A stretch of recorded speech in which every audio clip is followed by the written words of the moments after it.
Chapter 1: Alien or Man? Before telling about further happenings connected with Anastasia, I should like to thank all the leaders of religious denominations, scholars, and journalists, along with ordinary readers, who sent in letters, religious literature, and comments regarding the events recounted in my first book. Anastasia has been called many things.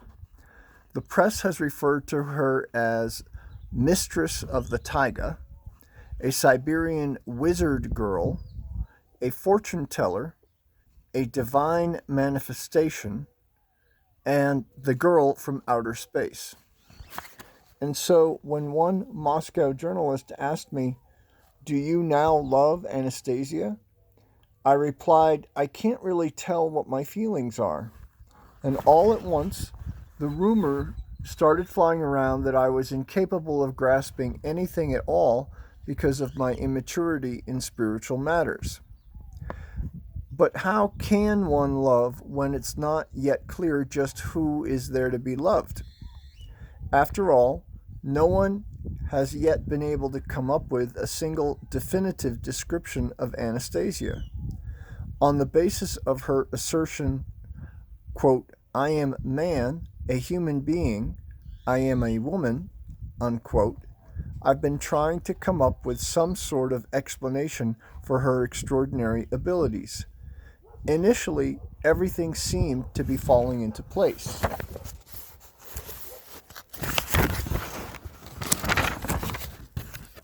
Who is Anastasia? A young woman born and living as a recluse in the remote Siberian taiga, brought up after the death of her parents by her grandfather and great-grandfather, who have been also living the life of a recluse. Can one consider the loyalty of wild animals to her to be something unusual? Even this is nothing out of the ordinary. Many animals in peasant farmyards get along peacefully with each other and treat their human masters with respect. A much more difficult task is determining the mechanism whereby she is able to see things at a distance and can know details of various events, even those that occurred thousands of years ago, and to be completely conversant with our contemporary way of life. How does this ray of hers work? When it heals people far away, when it penetrates the depths of the past or peers into the future. Professor of philosophy Kim Ivanovich Shilin, who is also a corresponding member of the International Academy of Information, has written a number of articles analyzing Anastasia's sayings. In one of them, he wrote, "Anastasia's creative potential is a gift of God, a gift of nature, which is universal, not merely a personal gift to her. All of us collectively, and each one of us in particular, are connected with the cosmos. The means of escaping and approaching catastrophe lie in a harmonious synthesis of our cultural principles.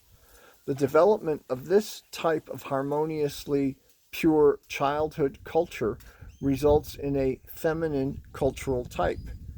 This cultural type has been expressed most fully and clearly in Buddhism, but also in our Anastasia.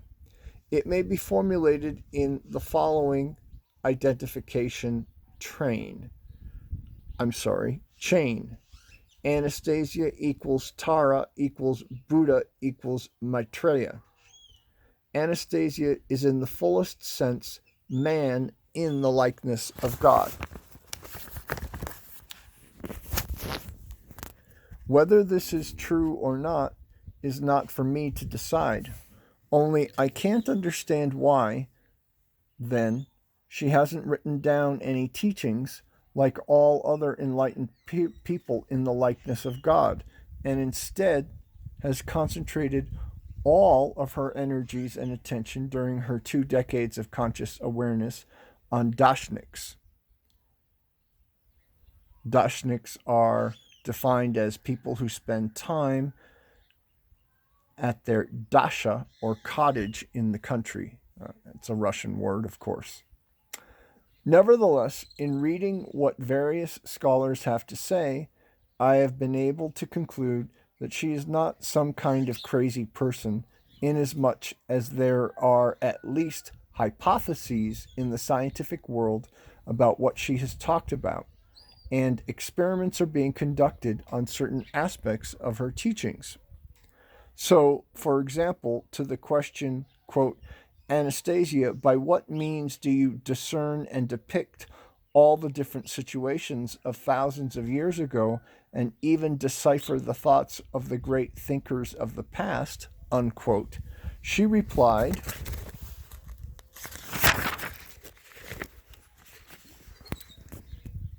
the first thought, the first word was the Creator's.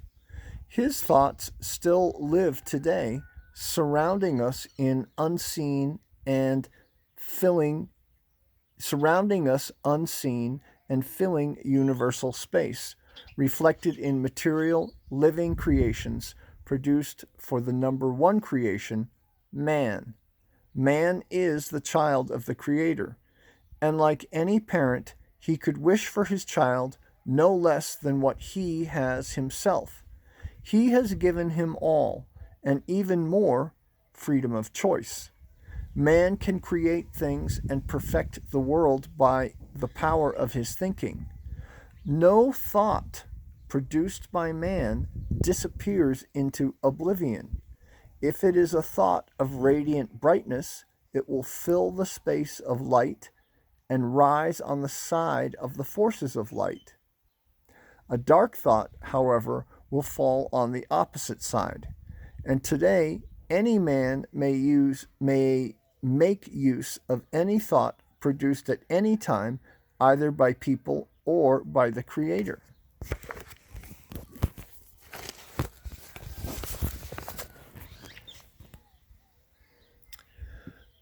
Then why doesn't everybody use them? Everybody does, but in varying degrees. To use them, one is obliged to think, and not everybody succeeds in doing this because of the vanity of daily life. Quote, so all you have to do is think, and the ability comes to you, and you can even discern the thoughts of the Creator? Quote, in order to discern the thoughts of the Creator, one must attain a purity of thought appropriate to him, as well as the pace of his thinking. To discern the thoughts of enlightened people, one must possess the purity of thought and the ability to think at the same rate. If a given man has insufficient purity of thought to communicate with the dimension of the forces of light, the dimension in which radiant thoughts dwell, then man will draw his thoughts from their dark counterparts and will end up suffering himself and causing others to suffer. I'm not sure whether this is directly or only indirectly explained by the academic Anatoly Akimov, director of the International Institute of Theoretical and Applied Physics at the Russian Academy of Natural Sciences, in his article in the magazine Wonders and Adventures, entitled Physics Recognizes a Supermind. He writes as follows.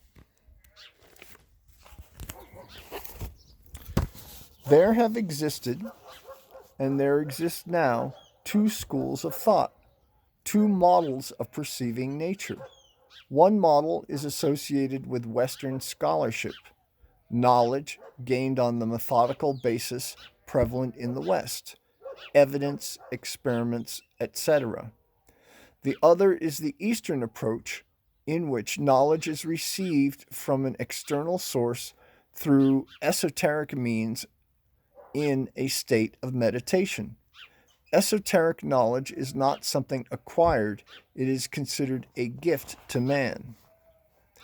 As it turns out, at some point, this esoteric approach was lost and a different route was embarked upon. one that is extremely slow and complex. Following this route, it has taken us over 1,000 years to arrive at a level of knowledge which was common in the East 3 millennia ago.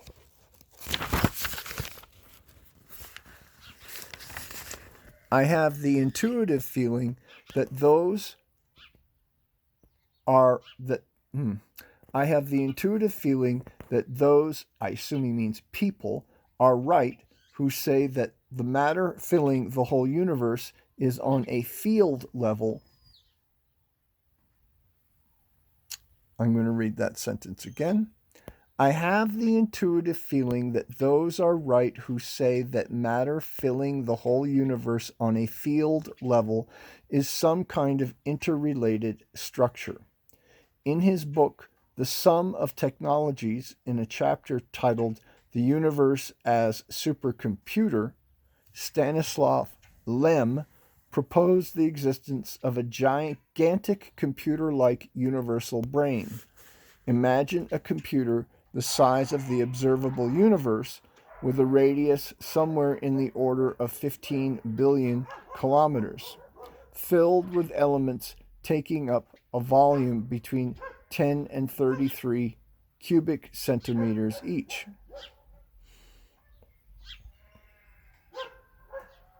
And here, this brain, which fills the whole universe, is naturally endowed with powers which we are incapable of imagining or even fantasizing. But if you take into account that in reality this brain functions not according to any computer principle, but on the basis of torsion fields, then it all becomes clear. The manifestation of the absolute proposed by Schelling or Shunyat of ancient Vedic literature, these, in essence, constitute a computer. And there is nothing in the world apart from this computer. Everything else is some form or other of the absolute.